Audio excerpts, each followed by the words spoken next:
त्रेता युग में राम के समय में द्रौपदी कौन थी? जानिए एक अनोखा रहस्य। दोस्तों, सनातन धर्म के इतिहास में त्रेता युग और द्वापर युग दोनों ही कालखंड अपनी महान घटनाओं के लिए जाने जाते हैं। त्रेता युग में मर्यादा पुरुषोत्तम भगवान श्री राम का अवतार हुआ, तो द्वापर युग में लीलाधर भगवान श्री कृष्ण का। हम रामायण और महाभारत की कथाओं को अलग अलग युगों की कथा मानते हैं, लेकिन क्या आप जानते हैं कि इन दोनों युगों के बीच एक बहुत गहरा रहस्य छुपा हुआ है? क्या आप जानते हैं कि महाभारत की सबसे प्रमुख पात्र पंचाली यानी द्रौपदी का सीधा संबंध त्रेता युग और भगवान राम से था? जब भी द्रौपदी का नाम आता था तो हमारे मन में द्वापर युग की वह यज्ञ सैनी याद आती है, जो 5 पांडवों की पत्नी थी और जिसके कारण महाभारत का महायुद्ध हुआ। लेकिन एक बड़ा और रहस्यमय प्रश्न यह है कि भगवान राम के समय में यानी त्रेता युग में यह द्रौपदी कौन थी? आखिर ऐसा क्या हुआ था? राम अवतार के समय किसका परिणाम द्वापर युग में द्रौपदी के जन्म के रूप में सामने आया? तो दोस्तों, इस रहस्य के तार पंचवटी के उस भयानक जंगल से जुड़े हैं जहां रावण सीता हरण के लिए आ रहा था। आज इस कथा में हम इसी अनसुने और अद्भुत रहस्यों की गहराइयों में जाएंगे। तो दोस्तों, नमस्कार, स्वागत है आपका हमारे YouTube चैनल कुमारी मंजू ऑफिशियल पर। दर्शकों, आज फिर से हम लेकर आए हैं एक प्यारी सी कथा के साथ एक नया संदेश और नया जानकारी। तो दोस्तों, आज की कथा बहुत ही ज्ञानवर्धक और प्रेरणादायक है। दोस्तों, आज की कथा में आप जानेंगे कि आखिर त्रेता युग में राम के समय में द्रौपदी कौन थी। इसके साथ ही आप यह भी भगवान शिव ने रावण की पत्नी मंदोदरी को बताया कि जो माता पिता अपने पुत्र से यह 3 उम्मीद रखते हैं, वे जीवन भर दुखी क्यों रहते हैं। लेकिन दोस्तों, आगे बढ़ने से पहले आपसे दोनों हाथ से जोड़कर निवेदन है कि आप इस चैनल कथा को सुन रहे हैं तो पूरा सुने, क्योंकि आधी अधूरी ज्ञान मन में भ्रम पैदा करता है और वह किसी काम का नहीं होता। इसलिए आपसे विनम्र निवेदन है कि इस कथा को अंत तक पूरा सुने। और दोस्तों, अगर आप भी मेरी तरह भगवान श्री राम जी के भक्त हैं तो कमेंट में सच्ची श्रद्धा से जय श्री राम लिखें। तो दोस्तों, मैं भगवान श्री राम जी से दिल से प्रार्थना करती हूँ कि हे प्रभु श्री राम जी, जो भी भक्त इस कथा को पूरा सुनेगा और कमेंट में सच्ची श्रद्धा से जय श्री राम लिखेगा, उसके परिवार को सुख शांति और संपत्ति से भर देना और उसके ऊपर अपनी कृपा सदा बनाए रखना। तो चलिए दोस्तों, बिना विलंब किए आरंभ करते हैं आज की प्रेरणादायक कथा। तो दोस्तों, सबसे पहले सुनते हैं वह कथा जो महादेव ने देवी मंदोदरी को सुनाया था कि जो माता पिता अपने पुत्र से यह 3 उम्मीद रखते हैं, वे जीवन भर दुखी क्यों रहते हैं। दर्शकों, दोस्तों, इस कथा को पूरा ध्यान से सुनना, क्योंकि महादेव ने जो कथा देवी मंदोदरी हम सबके जीवन में भी घटना घट सकती है। तो दोस्तों, कैलाश पर्वत की शांत और बर्फीली चोटियों पर भगवान शिव ध्यान मग्न में बैठे थे। तभी वहां लंकापति रावण की पत्नी महारानी मंदोदरी का आगमन हुआ। मंदोदरी अत्यंत बुद्धिमती और धर्मपरायण स्त्री थी, लेकिन आज उनके मुख पर एक गहरी चिंता और उलझन थी। उन्होंने भगवान शिव को प्रणाम किया और हाथ जोड़कर खड़ी हो गई। महादेव ने अपनी आंखें खोल ली और मंदोदरी की व्याकुलता देखकर अत्यंत शांत स्वर में पूछा, कहो पुत्री मंदोदरी, आज तुम्हारे मन में कौन सी दुविधा है जो तुम्हें लंका से यहाँ कैलाश तक ले आई। मंदोदरी ने विनम्रता से कहा, हे महादेव, मैं संसार के एक बहुत बड़े सत्य को समझने आई हूँ। एक माता पिता अपना पूरा जीवन, अपना सर्वस्व, अपनी खुशियाँ और अपनी जवानी अपनी संतान पर लुटा देते हैं। वे खुद भूखे रह जाते हैं, लेकिन अपने पुत्र को भरपेट भोजन कराते हैं। फिर भी जब बुढ़ापा आता है तो सबसे ज़्यादा दुख और धोखा उन्हें अपने ही पुत्र से क्यों मिलता है। क्या माता पिता के प्रेम में कोई कमी रह जाती है या फिर पुत्र का स्वभाव ही स्वार्थी होता है? तभी भगवान शिव मुस्कुराते हैं और बोले, पुत्री मंदोदरी, माता पिता का प्रेम तो गंगा जल के समान पवित्र और निस्वार्थ होता है। उनके प्रेम में कोई कमी नहीं होती, लेकिन अज्ञानता के कारण माता पिता अपने पुत्र से 3 ऐसी बड़ी उम्मीदें पाल लेते हैं जो उनके दुख और धोखे का सबसे बड़ा कारण बनती है। तो जो अब माता पिता अपने पुत्र से यह 3 उम्मीदें नहीं रखते, वे जीवन के अंत तक सुखी रहते हैं, और जो यह उम्मीदें लगा बैठते हैं उन्हें धोखा जरूर मिलता है। तो मंदोदरी जी की जिज्ञासा और बढ़ गई। उन्होंने पूछा, हे प्रभु, वे 3 उम्मीदें कौन सी हैं? कृपया मुझे विस्तार में समझाइए। भगवान शिव ने कहा, इसे समझने के लिए तुम्हें प्राचीन काल के लंगपुर गांव के एक ब्राह्मण देवता की कथा सुननी होगी। इस कथा के अंत में तुम्हें तुम्हारे प्रश्न का उत्तर और वे 3 उम्मीदें अपने आप समझ में आ जाएंगी। तो दोस्तों ध्यान से सुनो। मंदोदरी लंगपुर नामक एक अत्यंत सुंदर और धार्मिक गांव था। उस गांव में देवदत्त नाम का एक सीधा साधा और नेक इंसान अपनी पत्नी सुमति के साथ रहता था। देवदत्त और सुमति दोनों ही बहुत संस्कारी थे। उनके जीवन में किसी चीज़ की कमी नहीं थी सिवाय एक संतान के। विवाह के कई वर्षों बाद भी उनके घर आंगन में किसी बच्चे की किलकारी नहीं गूंजी थी। सुमति हर रात रोती थी। एक दिन उसने रोते हुए अपने पति से कहा, स्वामी, क्या हमारे भाग में माता पिता बनने का सुख नहीं है? जब हम बूढ़े हो जाएंगे तो हमारा सहारा कौन बनेगा? हमारी चिता को मुख अग्नि कौन देगा? देवदत्त सुमति ने आंसू पोंछते हुए कहा, धैर्य रखो सुमति, भगवान पर भरोसा रखो। हम तपस्या करेंगे, दान पुण्य करेंगे, ईश्वर हमारी पुकार जरूर सुनेंगे। दोनों पति पत्नी ने कठोर व्रत और उपवास किए। अंततः उनकी प्रार्थना स्वीकार हुई और सुमति ने एक बेहद सुंदर पुत्र को जन्म दिया। पूरे लंगपुर गांव में उत्सव मनाया गया। देवदत्त ने अपनी हैसियत से बढ़कर ब्राह्मणों को दान दिया। उन्होंने अपने पुत्र का नाम विद्याधर रखा। विद्याधर जैसे जैसे बड़ा होने लगा, देवदत्त और सुमति का पूरा संसार उसी के इर्द गिर्द घूमने लगा। उन्होंने खुद अच्छे कपड़े पहनाना छोड़ दिया ताकि विद्याधर को रेशमी वस्त्र पहना सके। सुमति खुद रूखा सूखा खा लेती, लेकिन विद्याधर के लिए ताजे फल और दूध का प्रबंध करती। एक दिन जब विद्याधर थोड़ा बड़ा हुआ तो उसकी शिक्षा का समय आया। लंगपुर में अच्छी शिक्षा की व्यवस्था नहीं थी। देवदत्त ने तय किया कि वह विद्याधर को उच्च शिक्षा के लिए बड़े नगर भेजेगा। सुमति ने चिंता जताते हुए कहा, स्वामी, नगर में शिक्षा का खर्च बहुत अधिक है। हम इतना धन कहाँ से लाएंगे और हमारा नन्हा सा पुत्र हमसे दूर कैसे रहेगा? देवदत्त ने गहरी सांस ली और कहा, सुमति, माता पिता को अपनी संतान के उज्जवल भविष्य के लिए अपने मोह का बलिदान देना ही पड़ता है। रही बात धन की, तो मैं अपने पुरखों की आधी जमीन बेच दूंगा। मैं दिन रात और अधिक मेहनत करूंगा। आज हम जो कष्ट सह रहे हैं वह कष्ट नहीं बल्कि हमारे भविष्य का निवेश है। जब हमारा विद्याधर पढ़ लिख कर बड़ा आदमी बनेगा तो वह हमारे सारे दुख दूर कर देगा। बुढ़ापे में वह हमें किसी चीज़ की कमी नहीं होने देगा। देवदत्त ने अपनी पैतृक भूमि बेच दी। भारी मन और आंखों में आंसुओं के साथ दोनों ने विद्याधर को नगर की ओर विदा किया। विद्याधर बैलगाड़ी में बैठकर जा रहा था और देवदत्त तथा सुमति तब तक उस धूल भरी सड़क को देखते रहे जब तक कि वह आंखों से ओझल नहीं हो गया। विद्याधर नगर पहुंच गया और अपनी शिक्षा में लग गया। शुरुआत में वह अपने माता पिता को बहुत याद करता था और समय समय पर उनके लिए पत्र भेजता था। इधर गांव में देवदत्त और सुमति अपना पेट काटकर विद्याधर को हर महीने पैसे भेजते रहे। दिन महीने और महीने वर्षों में बदलते गए। समय का चक्र अपनी निरंतर गति से घूमता रहा।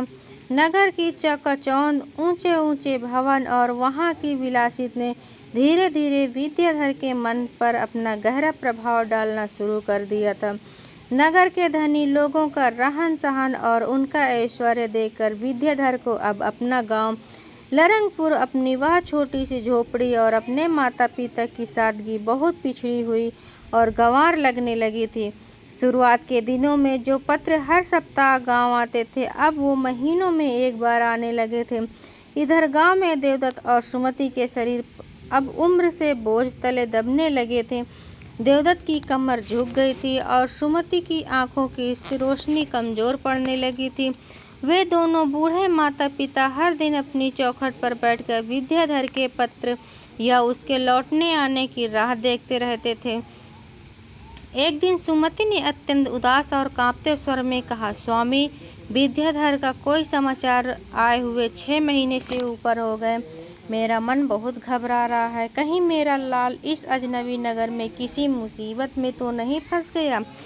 वह ठीक तो होगा ना? देवदत्त ने खुद के भीतर उठ रही चिंता की लहरों में दबाते हुए अपनी पत्नी को दिलासा दिया और कहा, अरे पगली, तू व्यर्थ ही चिंता करती है। हमारा विद्याधर कोई साधारण पढ़ाई थोड़ी कर रहा है।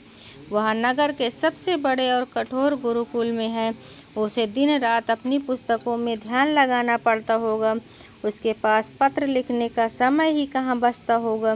तू देखना, जब वहाँ एक बड़ा अधिकारी बनकर अपने गांव लौटेगा, तब हमारी सारी तपस्या और सारे कष्ट सफल हो जाएंगे। सुमति ने एक गहरी और लंबी सांस ली। उसकी आंखों से आंसू छलक पड़े। उसने कहा, मुझे कोई बड़ा अधिकारी या धन दौलत नहीं चाहिए स्वामी। मैं बस अपने बेटे का मुख एक बार देखना चाहती हूँ। मेरी यह बूढ़ी और कमज़ोर आंखें उसे देखने के लिए तरस गई हैं। क्या उसे हमें तनिक भी याद नहीं आती? उधर नगर में विद्याधर ने अपनी शिक्षा पूरी कर ली थी। अपनी कुशाग्र बुद्धि और चालाकी के कारण उसे नगर के राजा के दरबार में एक बहुत ऊंचे पद पर नियुक्त कर लिया था। अब वह कोई साधारण विद्यार्थी नहीं, बल्कि एक बड़ा और संपन्न अधिकारी बन चुका था। उसके पास अपार धन, समाज में सम्मान और सेवा के लिए कई नौकर चाकर आ गए थे। उसी दौरान विद्याधर का परिचय नगर के एक बहुत बड़े और अमीर व्यापारी की इकलौती पुत्री कामनी से हुआ। कामनी अत्यंत रूपवान थी, लेकिन उसके मन में अहंकार, स्वार्थ और गरीबों के प्रति गहरी घृणा भरी हुई थी। विद्याधर कामनी के रूप और उसके पिता के अपार धन पर पूरी तरह से मोहित हो गया। उसके बिना किसी विलंब के कामनी से विवाह करने का निर्णय ले लिया। एक दिन विद्याधर के एक गरीबी मित्र ने उससे पूछा, मित्र विद्याधर, तुम अपने जीवन का इतना बड़ा निर्णय ले रहे हो, क्या तुमने अपने माता पिता को गांव में इसकी सूचना दी है? उनका आना और उनका आशीर्वाद के तो किसी भी पुत्र के विवाह के लिए सबसे अधिक आवश्यक है। विद्याधर ने बहुत ही लापरवाही और कठोरता से उत्तर दिया, अरे मित्र, तुम नहीं जानते, मेरे माता पिता बहुत ही सीधे, गरीब और गंवार ग्रामीण हैं। उन्हें नगर के सभ्य तौर तरीके का कुछ भी पता नहीं है। यदि वे यहाँ आ गए तो कामनी के परिवार वाले और दरबार के अन्य अधिकारी क्या सोचेंगे? मेरे माता पिता के फटे पुराने कपड़े और उनके अनपढ़ व्यवहार को देखकर पूरे नगर में मेरी बहुत बेइज्जती होगी। मेरा समाज में एक रुतबा है। विवाह संपन्न होने जाने के बाद मैं खुद उन्हें पत्र भेजकर इस बात की सूचना दे दूंगा। विद्याधर ने अपने बूढ़े माता पिता को बिना बताए अत्यंत धूमधाम और भव्यता के साथ कामनी से विवाह कर लिया। विवाह के बाद वह कामनी के साथ एक बड़े से महलनुमा घर में रहने लगा। उसे अपने बूढ़े माता पिता का तनिक भी ख्याल नहीं आया, जो गांव में भूखे प्यासे बीमारी की हालत में उसके इंतजार में अपनी आंखें बिछाए बैठे थे। इधर लरंगपुर गांव में देवदत्त की हालत अब बहुत खराब हो चुकी थी। बुढ़ापे के साथ साथ उन्हें अस्थमा की गंभीर बीमारी ने जकड़ लिया था। घर में जो थोड़े बहुत तांबे थे, बर्तन और सुमति के बचे हुए जेवर थे, वे सब विद्याधर की पढ़ाई के खर्च और अब देवदत्त की दवाइयों में बिक चुके थे। नौबत यहाँ तक आ गई कि घर में कई कई दिन तक चूल्हा तक नहीं जलता था। वे दोनों मांग कर या पड़ोसियों के दिए हुए रूखे सूखे अन्न पर अपना जीवन काट रहे थे। एक ठंडी रात में देवदत्त बहुत जोर जोर से खांस रहे थे। उनकी सांस उखड़ रही थी। सुमति उन्हें मिट्टी के बर्तन से पानी पिलाते हुए फूट फूट कर रो पड़ी और बोली, स्वामी, अब यह दुख और यह दरिद्रता मुझसे नहीं देखी जाती। हम तिल तिल कर मर रहे हैं। मैं कल ही किसी से कुछ पैसे उधार मांगती हूँ। आप नगर जाकर विद्याधर को ले आइए। उससे कहिए कि अब हमें उसकी सबसे ज़्यादा आवश्यकता है। हमें अपनी जवानी, अपना धन और अपना पेट काटकर उसे इसलिए तो बड़ा नहीं किया था कि बुढ़ापे के अंतिम दिनों में हम यूं तड़प तड़प कर मरे। देवदत्त ने अपने कांपते और झुर्रियों भरे हाथों से सुमति के आंसू पोंछकर हाँफते हुए कहा, सुमति, तू सत्य कहती है। मुझे लगता है कि विद्याधर को हमारी इस दुनिया परिस्थिति का भी भान की ही नहीं है। वह तो हमारा श्रवण कुमार है। मैं कल सुबह ही नगर के लिए निकलूँगा। मैं अपने पुत्र को लेकर ही वापस आऊँगा। वह मुझसे इस हालत में देखते ही रो पड़ेगा, मेरे गले लग जाएगा और हमारे सारे दुख पल भर में दूर कर देगा। अगली सुबह देवदत्त ने अपनी एक दयालु पड़ोसी से गिड़गिड़ा कर कुछ पैसे उधार लिए। सुमति ने रास्ते के लिए 2 सूखी रोटियां और थोड़ा सा गुड़ एक पुराने कपड़े में बांध दिया। एक पुरानी लकड़ी की लाठी के सहारे अपनी कमजोर और कांपती टांगों को घसीटते हुए बूढ़ा और बीमार देवदत्त नगर की लंबी यात्रा पर निकल पड़ा। रास्ते की धूल, पैरों के छाले, चिलचिलाती धूप और शरीर की भीषण कमजोरी उसे बार बार रुकने पर मजबूर कर रही थी। कई बार वह चक्कर खाकर गिर पड़ता, लेकिन अपने बेटे से मिलने के असीम आस और उसका मुख देखने की तड़प उसे फिर से खड़ा कर देती है और आगे बढ़ा देती है। कई दिनों की अत्यंत कठिन और दर्दनाक यात्रा के बाद आखिरकार देवदत्त नगर पहुंचा। नगर की भारी भीड़, घोड़ा गाड़ियों का शोर और गगनचुंबी मकानों को देखकर वह सीधा साधा ग्रामीण घबरा गया। वह हर आते जाते व्यक्ति से हाथ जोड़कर अपने पुत्र का नाम और पता पूछने लगा। भैया, क्या आप विद्याधर को जानते हैं? वह दरबार में एक बड़ा अधिकारी है। मैं उसके बूढ़ा पिता हूँ। लंगपुर गांव से आया हूँ। देवदत्त हर किसी से यही पूछता, लेकिन कोई उसकी बात पर ध्यान नहीं देता। अंततः एक फल वाले ने उस पर दया खाकर उसे विद्याधर के सबसे बड़े महलनुमा घर का रास्ता दिखा दिया। जब देवदत्त अपने पुत्र के विशाल, सुंदर और भव्य घर के द्वार पर पहुंचा तो उसकी आंखें फटी की फटी रह गई। द्वार पर बड़े बड़े सैनिक खड़े थे और घर के अंदर से सुगंधित भोजन की महक आ रही थी। देवदत्त ने मन ही मन ईश्वर को धन्यवाद देते हुए सोचा, हे मेरे भगवान, तेरा लाख लाख शुक्र है। मेरे पुत्र ने कितनी तरक्की कर ली है, उसने कितना बड़ा मुकाम हासिल किया है। अब मेरी सुमति को जीवन में कोई दुख नहीं रहेगा। हम अपने अंतिम दिन अपने पुत्र की छाँव में सुख से बिताएंगे। खुशी और उम्मीद से भरे हुए देवदत्त ने धीरे से आगे बढ़कर द्वारपाल के पास जाकर अपनी कांपती हुई आवाज में कहा, बेटा, जरा अंदर जाकर विद्याधर से कहो कि लंगपुर गांव से उनका पिता देवदत्त उससे मिलने आया है। हट्टे कट्टे द्वारपाल ने देवदत्त के फटे हुए मैले कपड़े, धूल और कीचड़ से सने पैर और उसके कमजोर बीमार शरीर को ऊपर से नीचे तक बहुत ही घृणा भरी नजरों से देखा। द्वारपाल ने देवदत्त को धक्का देते हुए कर्कश स्वर में कहा, चल भाग यहाँ से। यहाँ नगर के सबसे बड़े अधिकारी विद्याधर जी का महल है। तू कोई भिखारी लगता है, यहाँ भीख मांगने आ गया। जा कहीं और जाकर अपना यह गंदा मुंह दिखा। देवदत्त जमीन पर गिर पड़े। उनके घुटनों से खून रिसने लगा, लेकिन उन्होंने अपने दर्द को नज़रअंदाज करते हुए हाथ जोड़कर कहा, अरे नहीं बेटा, तुम गलत समझ रहे हो। मैं कोई भिखारी नहीं हूँ। मैं लारंगपुर गांव का देवदत्त हूँ और विद्याधर मेरा सगा पुत्र है। मैंने उसे पाल पास कर बड़ा किया है। बस एक बार उसे यह संदेश दे दो कि उसका बूढ़ा पिता उससे मिलने आया है। वह दौड़ा हुआ चला आएगा। द्वारपाल जोर से हंसा और बोला, तू और हमारे मालिक का पिता, तेरा दिमाग तो खराब नहीं हो गया बुढ़े? हमारे मालिक तो बहुत बड़े और राहिश परिवार से संबंध रखते हैं। तेरे जैसे भिखारी उनके पिता कैसे हो सकते हैं? अगर तू यहाँ से चुपचाप नहीं गया तो मैं तुझे कोड़े मारकर भगा दूंगा। देवदत्त की आंखों में आंसुओं की धारा बह निकली।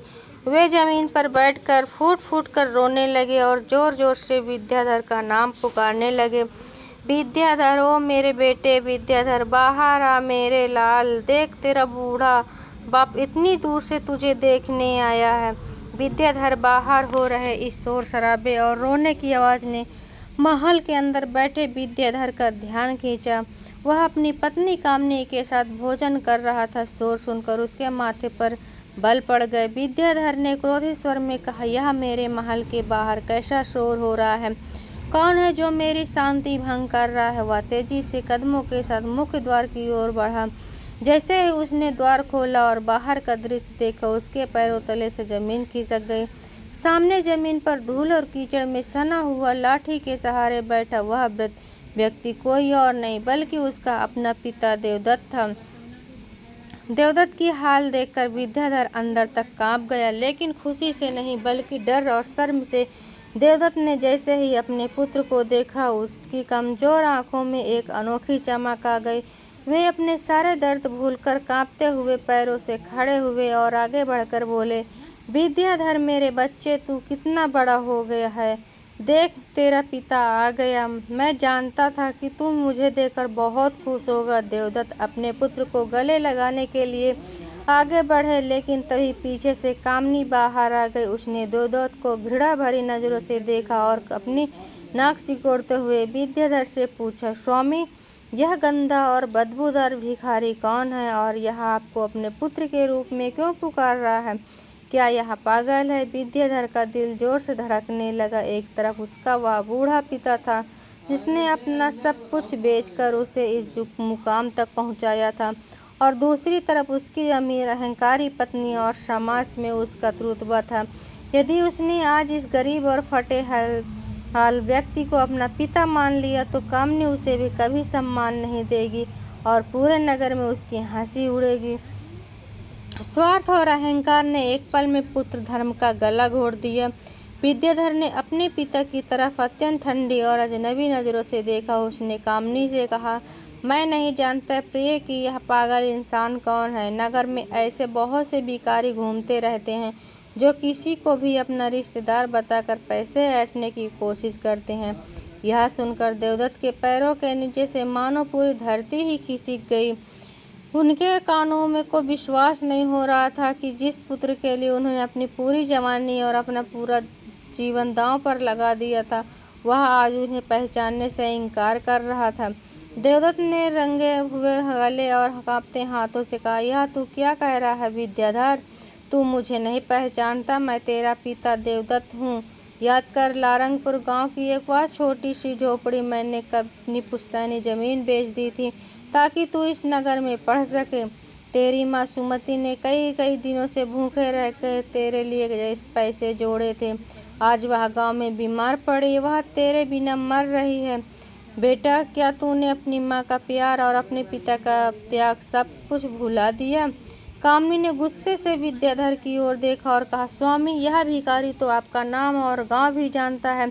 क्या यह सच कह रहा है? क्या आप सच में इस गंदे ग्रामीण के पुत्र हैं? विद्याधर को लगा कि अब उसका सारा सम्मान मिट्टी में मिल जाएगा। उसने जोर से चिल्लाते हुए कहा, बकवास बंद करो। ये बूढ़े, तुम्हारी हिम्मत कैसे हुई मुझे अपना पुत्र कहने की? मेरी पत्नी के सामने मेरी प्रतिष्ठा खराब करने का प्रयास कर रहे हो। द्वारपाल, तुम खड़े खड़े क्या देख रहे हो?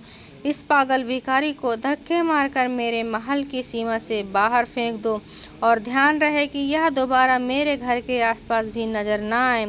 द्वारपाल ने तुरंत आगे बढ़कर देवदत्त का कॉलर पकड़ लिया और उन्हें बेरहमी से खींचते हुए ले जाने लगा। देवदत्त की आंखों से आंसुओं का सैलाब बह रहा था। वे चीख चीख कर कह रहे थे, विद्याधर, ऐसा मत कर मेरे लाल, मैं तेरा पिता हूँ। मैंने अपने खून पसीने से तुझे सींचा है। मेरी सुमति मेरे बिना मर जाएगी। हमें तुम्हारी ज़रूरत है। विद्याधर, भगवान के लिए अपने बूढ़े बाप पर तरस खाओ। लेकिन विद्याधर ने कठोरता से महल का बड़ा सा दरवाज़ा जोर से बंद कर लिया। दरवाजे की वह भारी आवाज़ देवदत्त के दिल पर किसी भयंकर प्रहार की तरह लगी। द्वारपाल के देवदत्त को घसीटते हुए महल से बहुत दूर ले जाकर सड़क पर जोर से धक्का दे दिया। बूढ़े देवदत्त मुंह के बल सड़क की कठोर पथरीली जमीन पर गिर पड़े। उनके माथे से खून बहने लगा और उनकी लाठी टूटकर दूर जा गिरी। वे सड़क पर अकेले, असहाय और पूरी तरह से टूट चुके थे। शरीर का दर्द तो कुछ भी नहीं था, लेकिन जो घाव विद्याधर के शब्दों ने उनके हृदय पर किया था वह इतना गहरा था कि उसकी कोई दवा नहीं थी।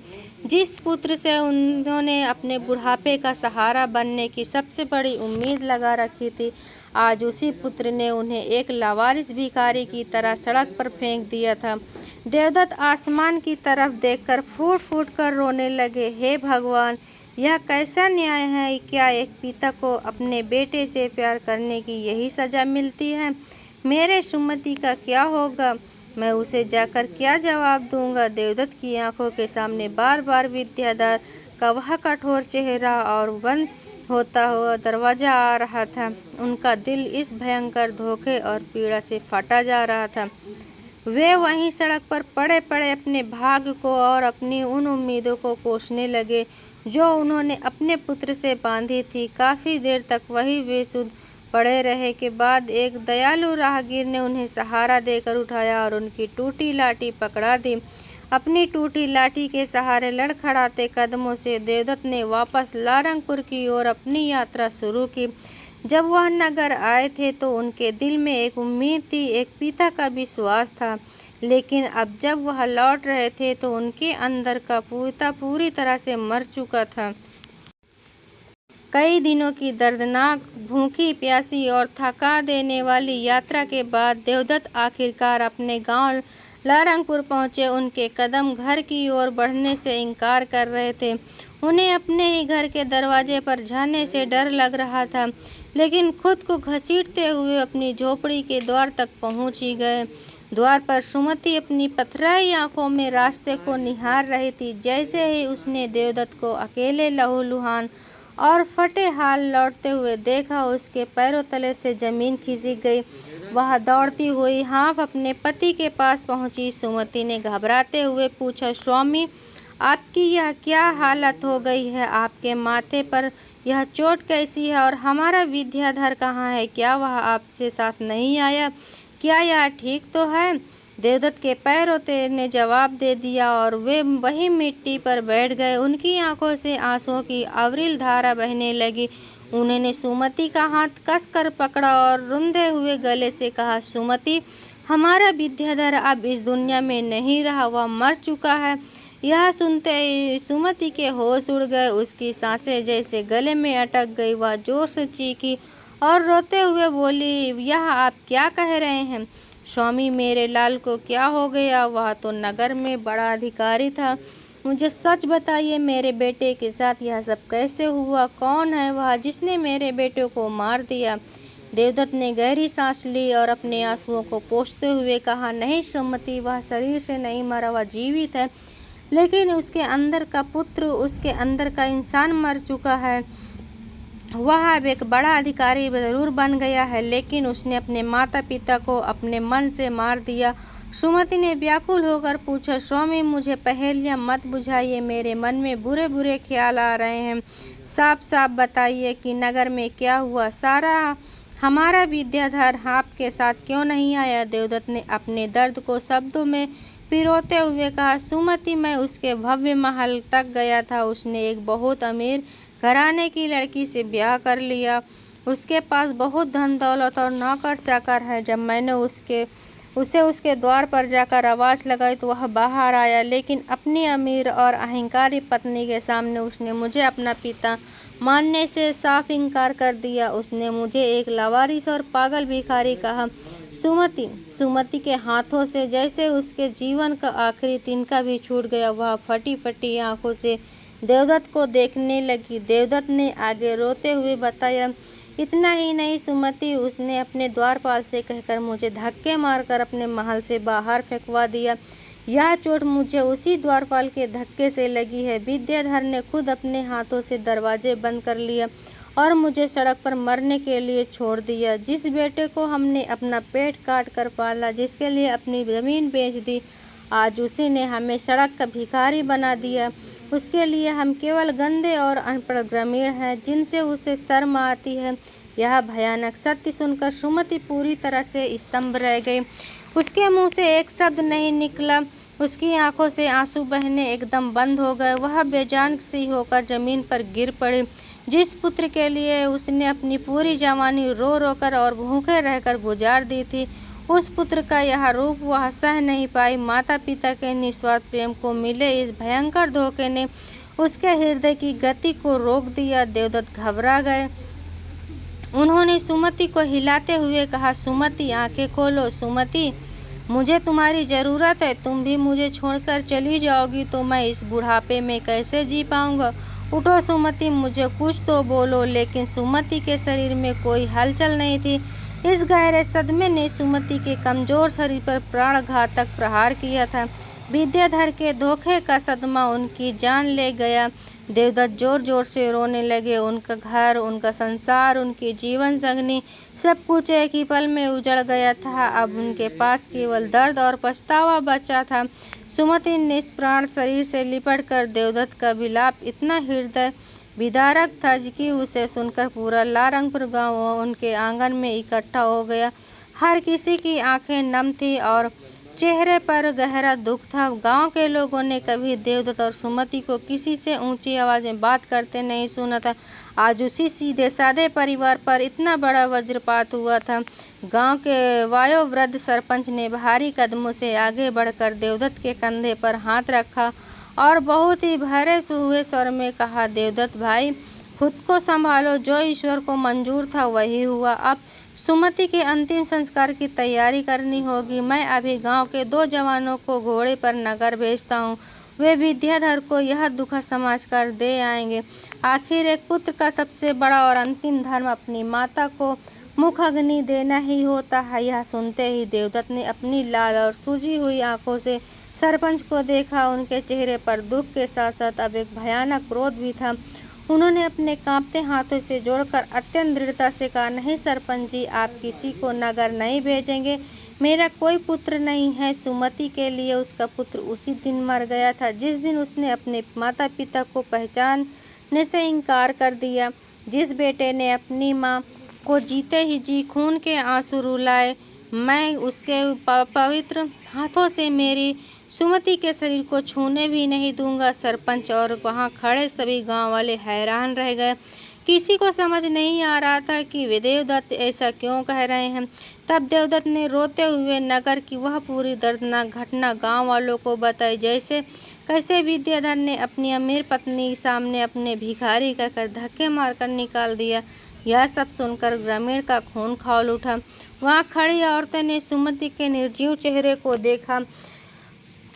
देखकर रोना शुरू कर दिया। सरपंच ने गहरी सांस ली, अपनी आंखों से आंसू पोंछे और कहा, हे ईश्वर, कलयुग ने कैसा प्रभाव दिखाया है। देवदत्त, तुम सत्य कह रहे हो। ऐसी स्वार्थी और कृतज्ञ पुत्र का साया भी सुमति के शरीर पर नहीं पड़ना चाहिए। ऐसे स्वार्थी और कृतज्ञ पुत्र का साया भी सुमति के शरीर पर नहीं पड़ना चाहिए। सुमति हमारे गांव की बेटी थी, एक सती और पुण्य आत्मा स्त्री थी। हम सब गांव वाले मिलकर उसकी अंतिम यात्रा निकालेंगे और तुम खुद अपने हाथों से उसे मुख अग्नि दोगे। कुछ ही देर में सुमति की अर्थी उठाई गई। पूरा गांव उस अंतिम यात्रा में शामिल हुआ। देवदत्त अपनी टूटी हुई लाठी के सहारे लड़खड़ाते कदमों से अर्थी के पीछे पीछे चल रहे थे। शमशान घाट पर जब देवदत्त ने कांपते हुए हाथों से अपनी पत्नी की चिता का मुख अग्नि दी तो अग्नि की उन लपटों के साथ उनकी वह सबसे बड़ी उम्मीद थी जलकर राख हो गई, जिसमें उन्होंने सोचा था कि बुढ़ापे में उनका पुत्र उनका सहारा बनेगा, उनकी सेवा करेगा और मृत्यु के बाद उनका तर्पण करेगा। चिता की अग्नि में सुमति का शरीर जल रहा था और देवदत्त के हृदय में उनके पिता होने का अहंकार और उनकी सारी उम्मीदें जल रही थी। सुमति के जाने के बाद देवदत्त बिल्कुल अकेले और बेसहारा हो गए थे। उनकी वह छोटी सी झोपड़ी, जिसे कभी उन्होंने विद्याधर की किलकारियों से गूंजते हुए देखा था, अब उन्हें एक सुनसान कब्र जैसे लगने लगी थी। घर में ना कोई उनसे बात करने वाला था और न ही उनकी बीमारी में उन्हें एक घूंट पानी पूछने वाला। गांव वाले अपनी तरफ से कभी कभार नहीं भोजन दे जाते थे, लेकिन देवदत्त का अन्न जल से मन पूरी तरह से उठ चुका था। दिन ब दिन उसकी अस्थमा की बीमारी और अधिक भयंकर होती जा रही थी। अब वे खांसते खांसते खून की उल्टियाँ करने लगे थे। रात के सन्नाटे में जब उन्हें खांसी का दौरा पड़ता तो उन्हें संभालने वाला कोई नहीं था। वे अकेले ही अपनी खाट पर तड़पते रहे। देवदत्त दिन भर गांव के पुराने मंदिर की सीढ़ियों पर बेसुध से बैठे रहते थे। वे अक्सर आसमान की तरफ देखकर शून्य में घूरते रहते और खुद से ही बातें करते हैं, मैंने क्या गलती थी भगवान, मैंने अपना सर्वस्व उस पर लुटा दिया और खुद भूखा रहकर उसे भरपेट खिलाया, अपनी पुश्तैनी जमीन बेच दी ताकि वह बड़ा आदमी बन सके। फिर भी मुझे याद होगा क्यों मिला, क्या माता पिता का प्यार केवल एक तरफा होता है। एक दिन गांव के ज्ञानी और वृद्ध पुजारी देवदत्त को मंदिर की सीढ़ियों पर यूं रोते बड़बड़ाते हुए देखा। पुजारी जी का हृदय पसीज गया। वे देवदत्त के पास जाकर बैठ गए और अत्यंत शांत स्वर में बोले, देवदत्त, तुम हर दिन अपनी किस्मत को कोसते हो, विद्याधर के स्वार्थ को कोसते हुए, लेकिन क्या तुमने कभी गहराई से सोचा है कि तुम्हें यह पीड़ा विद्याधर के कर्मों से ज़्यादा तुम्हारी अपनी उम्मीदों ने दी है। देवदत्त ने अपनी आंसुओं से भरी आंखों से पूरा पुजारी की ओर देखा और कांपती आवाज़ में पूछा, पुजारी जी, आप यह क्या कह रहे हैं? क्या एक पिता का अपने पुत्र की सफलता पर खुश होना या बुढ़ापे में उससे एक सहारे की उम्मीद रखना कोई पाप है? मैंने तो केवल वही उम्मीद की थी जो हर माता पिता करते हैं। पुजारी जी ने गहरी सांस ली और समझाते हुए कहा, यही तो सबसे बड़ा अज्ञान है देवदत्त। प्रेम का अर्थ है बिना किसी शर्त के देना। जब तुम विद्याधर को पाल रहे थे अब तुमने यह सोचकर उससे बड़ा किया कि वह कल तुम्हारे काम आएगा, तुम्हारे दुख दूर करेगा। उसके पालन पोषण को एक अच्छा व्यापार समझ लिया जिसमें तुमने अपना आज लगाया ताकि कल तुम्हें मुनाफा मिल सके। जब वह मुनाफा नहीं मिला तो तुम टूट गए। देवदत्त ध्यान से पुजारी जी की बातें सुन रहे थे। पुजारी जी ने आगे कहा, यदि तुमने उसे केवल अपना कर्तव्य समझकर पाला होता और बदले में उससे कोई उम्मीद न रखी होती तो आज तुम्हें यह धोखा और दुखद कभी नहीं मिलता। मोह और उम्मीद ही हर पीड़ा की जड़ को है देवदत्त। एक पक्षी भी अपने बच्चों को उड़ना सिखाता है, उन्हें दाना चुगाता है, लेकिन जब वे उड़ जाते हैं तो पक्षी यह उम्मीद नहीं करता कि बच्चे बुढ़ापे में उसके लिए दाना लाएंगे। देवदत्त को पुजारी जी की बातों में एक गहरा सत्य नजर आने लगा, लेकिन अब वह देर हो चुकी थी। उनका शरीर पूरी तरह से जर्जर हो चुका था। उनके पास न तो अब समय बचा था और न ही सांसें। उस रात देवदत्त की खांसी बहुत ज़्यादा बढ़ गई। उसके सीने में भयानक दर्द उठने लगा। वे अपनी खाट से उठ भी नहीं पा रहे थे। उन्हें एक एहसास हो गया था कि अब उनका अंतिम समय आ गया है। अंधेरी और सर्द रात में अपनी उस टूटी हुई झोपड़ी में देवदत्त अपनी अंतिम सांसें गिन रहे थे। उनकी आंखों में सामने सुमति का हंसता हुआ चेहरा और बचपन के विद्याधर की सूरत आ रही थी। अंधेरी और सर्द रात में अपनी उस टूटी हुई झोपड़ी में देवदत्त अपनी अंतिम सांसें गिन रहे थे। उनकी आंखों के सामने सुमति का हंसता हुआ चेहरा और बचपन के विद्याधर की सूरत आ रही थी। उनका गला पूरी तरह से सूख चुका था। उन्होंने कांपते हुए हाथों से पानी की बर्तन छूने की कोशिश की, लेकिन बर्तन खाली था। जीवन के अंतिम क्षणों में एक घूंट पानी देने वाला भी उनके पास कोई नहीं था। देवदत्त की आंखों में आंसुओं की दो आखिरी बूंद छलक पड़ी। उन्होंने बहुत ही धीमी और कांपती हुई आवाज़ में कहा, सुमति, मैं आ रहा हूँ। इस स्वार्थी दुनिया में अब मेरा मन नहीं लगता। और इसके साथ ही देवदत्त के प्राण पखेरु उड़ गए। एक पिता जिसने अपना पेट काट कर अपने बेटे को बड़ा किया, आज घुट घुट कर लावारिसों की तरह इस दुनिया से विदा हो गया। अगली सुबह जब गांव का पुजारी मंदिर से लौटते समय देवदत्त का हाल जानने उनकी झोपड़ी में पहुंचा तो उसने देवदत्त को मृत अवस्था में पाया। पुजारी ने दौड़कर सरपंच और बाकी गांव वालों को सूचना दी। पूरे लंगपुर गांव में मातम छा गया। जिसने भी देवदत्त के मृत शरीर को देखा उसकी आंखें भर आईं।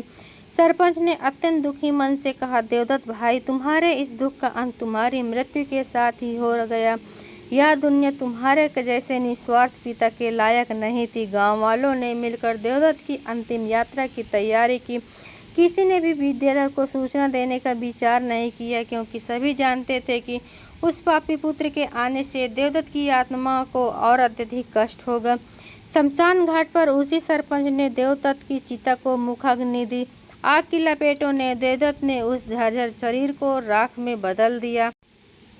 जिसने ताम्र केवल अपने बेटे के लिए ही मेहनत की थी। इधर गांव में माता पिता राख हो चुके थे और उधर नगर में कर्मों का चक्र विद्याधर की ओर घूम चुका था। समय का पहिया जब पलटा तो बड़े बड़े अहंकारियों का घमंड मिट्टी में मिल जाता है। विद्याधर अपने महल में अपनी पत्नी कामनी के साथ विलासित करता जीवन जी रहा था, लेकिन उसकी किस्मत ने एक भयानक मोड़ लिया। नगर के राजा को अपने गुप्तचरों से सूचना मिली कि विद्याधर राज्य के खजाने में भारी चोरी और भ्रष्टाचार कर रहा है। राजा ने तुरंत अपने सैनिकों को भेजकर विद्याधर के महल की तलाशी ली। वहां राजा के खजाने का लूटा हुआ अपार धन बरामद हुआ। क्रोधित राजा ने विद्याधर को जंजीरों में जकड़वाकर अपने दरबार में पेश किया। राजा ने गरजते हुए कहा, विद्याधर, मैंने तुम्हारी बुद्धिमानी देखकर तुम्हें इतना ऊंचा पद दिया और तुमने मेरे ही खजाने में सेंध लगा दी। तुम्हारे इस विश्वासघात की सजा केवल मृत्युदंड होनी चाहिए, लेकिन मैं तुम्हें तुम्हारे पापों के साथ घुट घुट कर जीने के लिए छोड़ता हूँ। राजा ने आदेश दिया कि विद्याधर की सारी संपत्ति, उसका महल और उसका सारा धन जब्त कर लिया जाए और वो उसे नगर से बाहर निकाल दिया जाए। एक ही झटके में विद्याधर आसमान से जमीन पर आ गिरा। उसकी रेशमी पोशाकें उतार ली गई और उसे असाधारण कपड़ों में महल से बाहर फेंक दिया गया। विद्याधर रोते हुए अपनी पत्नी कामनी के पास पहुंच गया।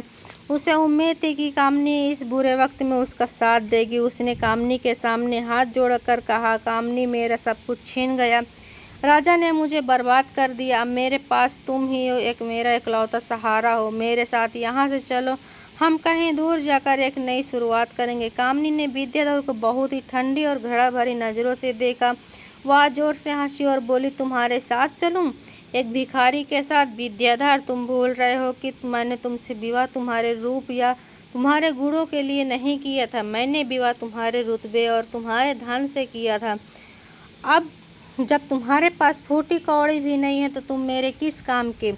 विद्याधर को अपने कानों का विश्वास नहीं हुआ। उसने कांपते हुए कहा, कामनी, तुम यह क्या कह रही हो?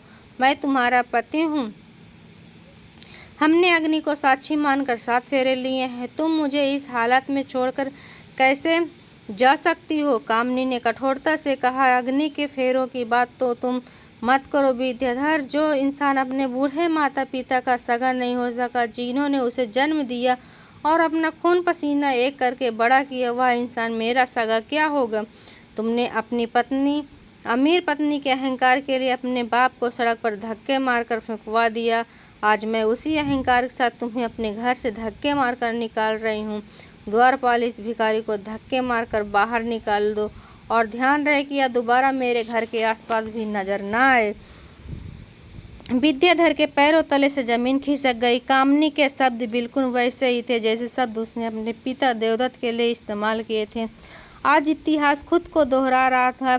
वही द्वारपाल आगे बढ़ा जिसने देवदत्त को धक्के मारे थे। आज उसी द्वारपाल ने विद्याधर का कॉलर पकड़ा और उसे बेरहमी से खींचते हुए ले गया। विद्याधर चीखता रहा, कामनी, ऐसा मत करो, मुझे तुम्हारी ज़रूरत है, मुझ पर तरस खाओ। लेकिन कामनी ने मुड़कर देखा तक नहीं। द्वारपाल ने विद्याधर को घसीटते हुए उसी सड़क पर ले जाकर जोर से धक्का दिया जहां देवदत्त गिरे थे। विद्याधर मुंह के बल कठोर पथरीली जमीन पर गिर पड़ा। उसके माथे से खून बहने लगा। सड़क पर पड़ा हुआ विद्याधर दर्द से कराह रहा था। तभी उसकी आंखों के सामने अपने पिता देवदत्त का लहूलुहान चेहरा आ गया। उसे याद आया कि कैसे उसके पिता ने हाथ जोड़कर गिड़गिड़ाते हुए कहा था कि उसकी माँ गांव में बीमार है। विद्याधर को अपने उस भयंकर पाप का एहसास हुआ। उसे समझ आ गया कि यह सब उसके कर्मों का फल है। माता पिता का दिल दुखाने वालों को इस संसार में कभी सुख नहीं मिल सकता। विद्याधर टूट फूट कर रोने लगा। उसने आसमान की तरफ देखा और चीखते हुए कहा, पिताजी, मुझे क्षमा कर दीजिए, मैंने बहुत बड़ा पाप किया। मैं एक अंधा और स्वार्थी राक्षस बन गया था। माताजी, मुझे बचा लीजिए। अब विद्याधर के मन में केवल एक ही आस बची थी। उसे लगा कि भले ही पूरी दुनिया उसे ठुकरा दे, लेकिन उसके माता पिता उसे कभी नहीं ठुकराएंगे। माता पिता का हृदय बहुत विशाल होता है। वह उनके पैरों में गिरकर माफ़ी मांगेगा और उसे गले लगा लेंगे। यही सब विचार मन में लिए घायल और फटेल अवस्था में विद्याधर ने अपने गांव लरंगपुर की ओर दौड़ लगा दी। रास्ते भर बस यही सोचता रहा कि वह अपनी माँ की गोद में सिर रखकर खूब रोएगा और अपने पिता के चरणों को आंसुओं से धो देगा। कई दिनों की भूखी प्यासी यात्रा के बाद विद्याधर जब अपने गांव लारंगपुर पहुंचा तो उसके कदम तेजी से अपनी झोपड़ी की ओर बढ़ गया। लेकिन जब वह पहुंचा तो वहां का दृश्य देखकर उसकी सांसें रुक गई। वहां कोई झोपड़ी नहीं थी, वहां झोपड़ी खंडहर में बदल चुकी थी। आंगन में घास उगी थी और चारों तरफ एक भयानक सन्नाटा पसरा था। विद्याधर का दिल जोर जोर से धड़कने लगा। वह पागलों की तरह उस खंडहर में दौड़ने लगा और जोर जोर से चिल्लाने लगा, पिताजी, माताजी, मैं आ गया हूँ, आपका विद्याधर लौट आया है, बाहर आइए। पिताजी, उसकी चीख सुनकर पड़ोस के वहीं सरपंच बाहर आ गए। सरपंच ने जब फटे हाथ और लहूलुहान विद्याधर को देखा तो उसकी आंखों में क्रोध और घृणा की आग जल उठी। सरपंच ने कठोर स्वर से कहा, जिसे ढूंढ रहे हो विद्याधर, वे लोग अब इस दुनिया में नहीं हैं जिन्हें तुमने जीते जी मार डाला था। विद्याधर भागा हुआ सरपंच के पास आया और उनके पैरों गिरकर रोते हुए बोला, सरपंच जी, यह आप क्या कह रहे हैं? मेरे माता पिता कहाँ हैं? मुझे उनसे मिलना है, मुझे उनसे माफ़ी मांगनी है। सरपंच ने विद्याधर को पीछे ढकेलते हुए कहा, अब बहुत देर हो चुकी है पापी। जिस दिन तूने अपने पिता को भिखारी कहकर अपने महल से निकाला था, उसी दिन उस सदमे से तेरी माँ स्मृति ने प्राण त्याग दिए थे और अपनी पत्नी के वियोग और तेरे धोखे का दर्द सहते सहते कुछ दिन पहले तेरे पिता देवदत्त भी घुट घुट कर इस दुनिया में चले गए। मरते समय उनके पास उन्हें एक घूंट पानी पिलाने वाला भी कोई नहीं था। यह सुनकर विद्याधर के सीने में एक ऐसा भयंकर दर्द उठा जैसे किसी ने उसके हृदय में खंजर घोंप दिया हो। वह जोर से चीखा और अपना माथा जमीन पर पटक पटक कर रोने लगा। नहीं, ऐसा नहीं हो सकता, मेरी माता नहीं मर सकती, मेरे पिताजी मुझे छोड़कर नहीं जा सकते, मुझे एक मौका दे दीजिए भगवान, बस एक मौका। सरपंच ने कहा, प्रकृति कभी दूसरा मौका नहीं देती विद्याधर, माता पिता का ऋण इस जन्म में तो क्या 7 जन्मों में भी नहीं चुकाया जा सकता और तूने तो उनके प्रेम का गला ही घोट दिया था। यहाँ से इस गांव की मिट्टी को भी तेरे जैसे पापी की आंसुओं की जरूरत नहीं है। विद्याधर उस खंडहर में अकेला बैठा पागलों की तरह रोता रहा। उसकी दौलत, उसकी पत्नी, उसका रुतबा और सबसे बढ़कर उसके माता पिता, सब कुछ हमेशा के लिए छीन चुका था। वह जीवन भर के लिए उस अंतहीन पछतावे और दर्द की आग में जलने के लिए अकेला रह गया था। कथा का अंतिम चरण, शिव और मंदोदरी का संवाद।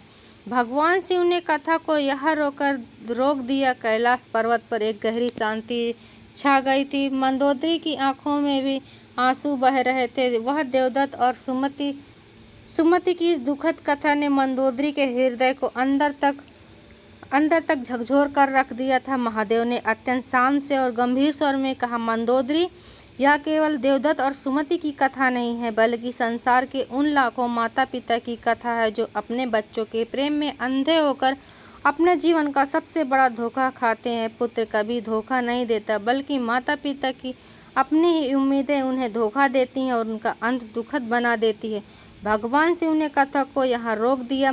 कैलाश पर्वत का एक गहरी शांति छा गई। मंदोदरी उसी आंखों में से भी आंसू बह।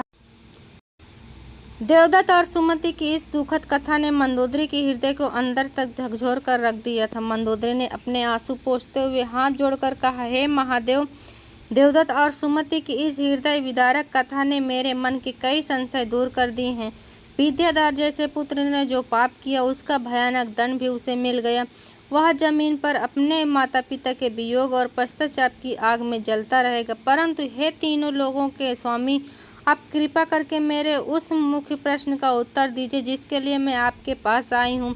वे कौन सी 3 उम्मीदें हैं जो माता पिता को अपने पुत्र से कभी नहीं करनी चाहिए, उनके कारण उन्हें अंत में इतना बड़ा धोखा मिलता है। भगवान शिव ने अपनी आंखें खोली। उनके मुख पर एक दिव्य तेज और करुणा थी। उन्होंने अत्यंत शांत परंतु गंभीर स्वर में कहा, हे पुत्री मंदोदरी, संसार के हर माता पिता को देवदत्त इस कथा से सीख लेनी चाहिए। जो माता पिता अपने पुत्र से यह 3 उम्मीदें बांध लेते हैं, वे देवदत्त और सुमति की तरह ही जीते जी मृत्यु कष्ट का भोगते हैं। सुनो वो 3 उम्मीदें क्या हैं। महादेव ने समझाते हुए पहली उम्मीद के बारे में कहा, माता पिता का सबसे पहली उम्मीद जो अपने पुत्र से कभी नहीं करनी चाहिए, वह है बुढ़ापे में आर्थिक और शारीरिक सहारे की उम्मीद। अधिकांश माता पिता अपने बच्चों का पालन पोषण एक निवेश की तरह करते हुए सोचते हैं कि आज हम अपना पेट काट कर इसे बड़ा कर रहे हैं, कल जब हमें बूढ़े और असहाय हो जाएंगे तो यह हमारी लाठी बनेगा, हमारा भरण पोषण करेगा और हमारे दुख दूर करेगा। देवदत्त ने भी यही उम्मीद की थी, लेकिन सत्य यह है मंदोदरी की हर प्राणी अपना भाग्य और अपने कर्म खुद लेकर आता है। जब माता पिता सहारे की उम्मीद करते हैं और अपने पुत्र अपने परिवार का स्वार्थ उलझ कर वह सहारा नहीं देता तो वह पीड़ा मृत्यु से भी बड़ी होती है। माता पिता को अपना कर्म केवल एक माली की तरह करना चाहिए जो पौधे को सींचता तो है लेकिन उसके फलों और अपना अधिकार नहीं जताता। मंदोदरी अत्यंत ध्यान से महादेव की वाणी सुन रही थी। उन्होंने पूछा, हे प्रभु, तो क्या माता पिता का अपने बच्चे के लिए क्या किया गया त्याग व्यर्थ है? दूसरी उम्मीद कौन सी है जो उन्हें नहीं करनी चाहिए थी? भगवान शिव ने उत्तर दिया, दूसरी उम्मीद जो माता पिता को कभी नहीं करनी चाहिए वह है अपने निस्वार्थ प्रेम और त्याग के बदले पुत्र से वैसे ही प्रेम और त्याग की उम्मीद। एक माता पिता अपने बच्चे के लिए अपनी जवानी, अपनी खुशियाँ, अपनी नींद और अपना सारा धन लुटा देते हैं। सुमति ने खुद फटे कपड़े पहने और विद्याधर को रेशम पहनाया, फिर वे उम्मीद करते हैं कि उनका पुत्र भी उनके लिए अपनी पत्नी, अपने धन या अपनी खुशियों को त्याग करेगा। परंतु जब पुत्र बड़ा होता है तो उसकी अपनी एक दुनिया बन जाती है, उसका प्रेम अपनी पत्नी और अपने बच्चों में बढ़ जाता है। जब पुत्र माता पिता के त्याग को भूलकर उन्हें प्राथमिकता नहीं देता तो माता पिता का हृदय टूट जाता है। इसीलिए प्रेम करो, लेकिन उस प्रेम के बदले प्रेम की चाहत कभी मत रखो। निस्वार्थ कर्म ही सच्चा कर्म है। मंदोदरी ने गहरी सांस ली। सत्य अत्यंत कड़वा था, लेकिन अब उन्हें जीवन का यह दर्श समझ आया। उन्होंने हाथ जोड़कर पूछा, हे शिव, आपने 2 उम्मीदें बता दी, अब कृपा करें वह तीसरी और अंतिम उम्मीद भी बताइए जो दुख का कारण बनती है। भगवान शिव ने कहा, तीसरी और सबसे विनाशकारी उम्मीद है पुत्र पर आजीवन अधिकार और उसके आज्ञाकारी होने की उम्मीद। माता पिता अक्सर यह मान बैठते हैं कि क्योंकि उन्होंने पुत्र को जन्म दिया इसलिए पुत्र की सोच, उसके निर्णय और उसके जीवन पर केवल उनका ही अधिकार है। वे चाहते हैं कि पुत्र जीवन भर उनकी उंगलियों पर चले और उनकी हर आज्ञा का पालन करे। जब विद्याधर नगर गया तो उसने अपनी सोच और अपनी दुनिया का अलग बना ली। उसने अपने पिता के आदर्शों को छोड़कर कामनी के धन और अहंकार को चुन लिया।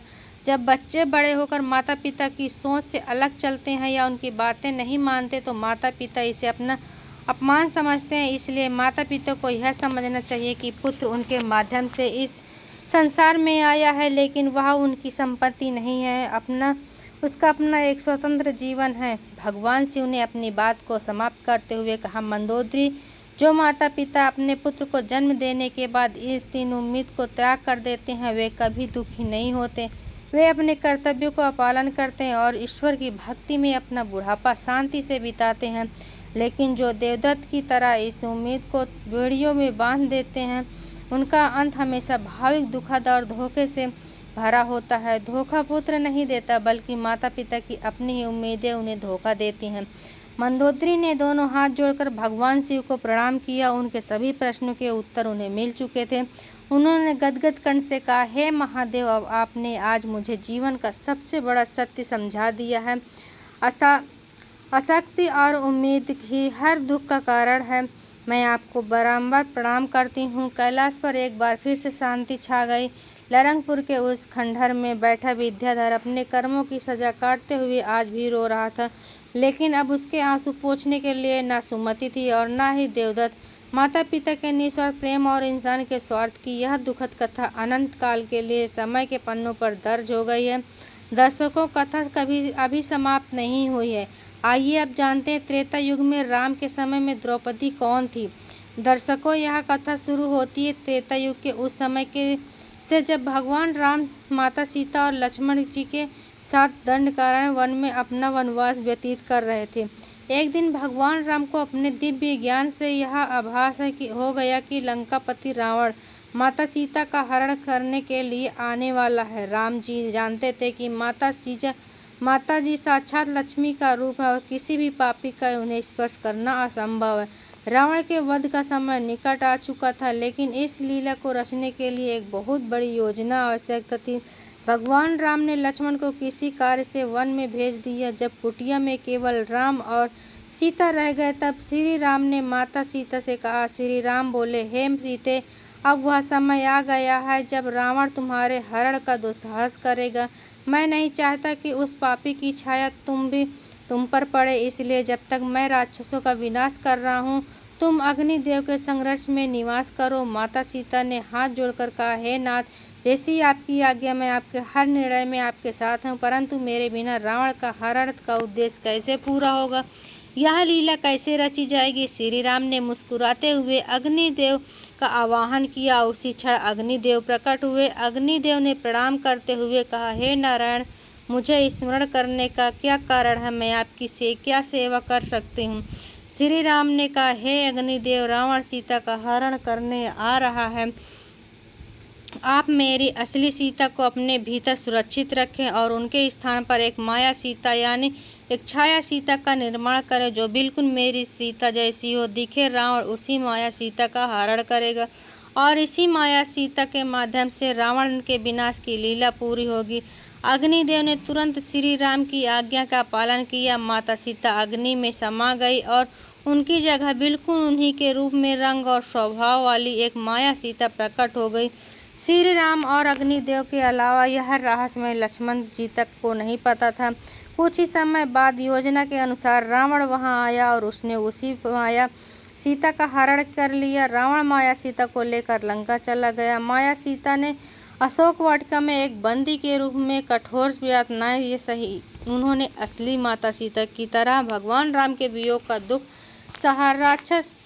राक्षसनियों की धमकियां सुनी और हर पल राम के नाम की जाप किया। समय बीता और रामायण का वह महायुद्ध हुआ। भगवान राम ने रावण का वध कर दिया और लंका पर विजय प्राप्त की। युद्ध के बाद जब माया सीता को असम्मान भगवान राम के सामने लाया गया तब श्री राम ने एक और लीला रची। उन्होंने सबके सामने सीता जी की अग्नि परीक्षा देने का आदेश दिया। यह सुनकर वहां उपस्थित सभी लोग, यहाँ तक कि लक्ष्मण जी की भी आश्चर्यचकित रह गए। किसी को भी यह समझ नहीं आ रहा था कि प्रभु राम ऐसा क्यों कर रहे हैं। माया सीता बिना किसी भय के धकधकती हुई अग्नि में प्रवेश कर गई। जैसे ही माया सीता ने अग्नि में प्रवेश किया, अग्निदेव अपने वास्तविक रूप में प्रकट हुए। उनके साथ वह असली माता सीता थी। उन्होंने श्री राम के वन में उनके संरक्षण में सौंपा था। अग्निदेव ने असली सीता को श्री राम को सौंपते हुए कहा, ये प्रभु, आपकी अमानत सुरक्षित है। माया सीता ने अपना कर्तव्य पूरी निष्ठा से निभाया। अब आपकी वास्तविक शक्ति आपके साथ है। चारों ओर जयकारे गूंजने लगे। असली माता सीता के लौटने की खुशी में सब मग्न थे।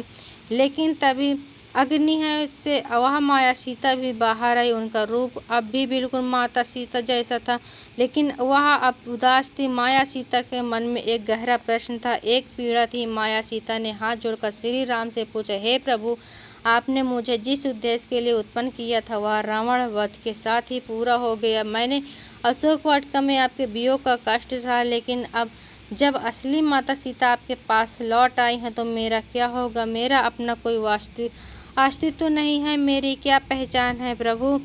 मैं अब कहाँ जाऊँ? माया सीता के इन सवालों को सुनकर श्री राम का हृदय भी करुणा से भर गया। उन्होंने माया सीता को शांत करते हुए कहा। श्री राम बोले, हे देवी, तुमने धर्म की रक्षा और रावण के वध में जो योगदान दिया वह अत्यंत महान है।